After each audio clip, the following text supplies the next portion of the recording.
اگر آپ اس کو اس لیے یاد کریں کہ آپ اس سے پیار کرتے ہیں، محبت کرتے ہیں، اور اس لیے اس کی عبادت کریں کہ وہ آپ کا رب ہے اور لائق عبادت ہے، تو وہ آپ کی ضروریات کا از خود خیال کرے گا۔ اور اگر آپ نے اس نیت کے ساتھ اس کی عبادت کی کہ اچھا میں یہ نماز پڑھ لوں تاکہ میری فلاں حاجت روا ہو جائے، میں یہ وظیفہ کر لوں کہ میرا فلاں کام ہو جائے، تو کام تو ہو جائے گا، لیکن رب نہ ملا، کیونکہ آپ نے تو مزدوری کی، اس کے ساتھ ایک کانٹریکٹ کر لیا کہ میں یہ عبادت کروں گا تو میرا یہ کام کر دینا۔ اس کی عبادت کیجیے اس نیت سے نہیں کہ میری فلاں حاجت جو ہے وہ پوری ہو جائے، میرا فلاں مشکل ختم ہو جائے، بس اس کی عبادت کیجیے کہ وہ لائق عبادت ہے اور وہ آپ کا رب ہے، تو وہ آپ کو لک آفٹر کرے گا پوری طرح۔ اس کے اندر ٹرک یہی ہے۔ وہ جو لفظ جو تھا جو نماز وضو کے وقت پڑھنا تھا، تو بعد میں بہت عرصے کے بعد پھر شاید ہم نے ڈسکلوز کر دیا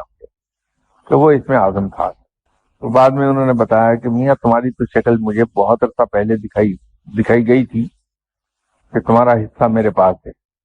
تو میں تو انتظار میں تھا کہ تم کب آؤ، تو میں تمہیں دوں، تو اس لیے چھوٹتے ہی میں نے تم کو دے دیا، وہ تم نے ضائع کر دیا۔ میں نے کہا مجھے کیا لینا تھا اس میں آدم سے، اس کے کام تھوڑی کوئی کرانے، تو میں اس کو استعمال کرتا اس کی قوت کو اور کام ہو جاتے۔ وہ اللہ نے اچھا ہی کیا کہ ہو گیا۔ اس میں یہ ہے کہ کچھ ایسی عبادات ہیں، کچھ ایسی تسبیحات ہیں جس کے بعد میں منع کر دیتا ہوں کہ اس کے بعد دعا نہ مانگی گا، نماز کے بعد مانگی دعا۔ اس کی وجہ یہ ہوتی ہے کہ وہ مزدوری کی شکل اختیار نہ کرنے پائے، عبادت رہ جائے۔